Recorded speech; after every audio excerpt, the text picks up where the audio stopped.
In this video, I'm going to walk through how to format a slicer visualization. In this example, I want to determine how much revenue is generated by each job.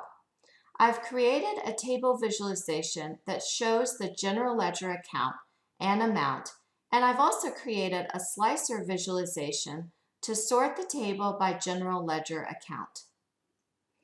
I now need to add the job slicer visualization. When I do this, notice that Power BI assumes I want the slicer to be a range of numbers instead of a list. I would like the slicer to show a list of all jobs. To do this, I will need to format the slicer visualization. With the slicer visualization selected, move your cursor to the upper right-hand corner of the slicer visualization. Click on the drop-down arrow. Then select List. Now our slicer visualization shows a list of the jobs available. That's it, we're done.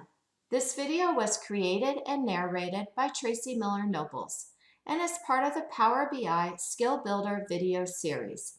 See accountingisanalytics.com for additional faculty and student resources.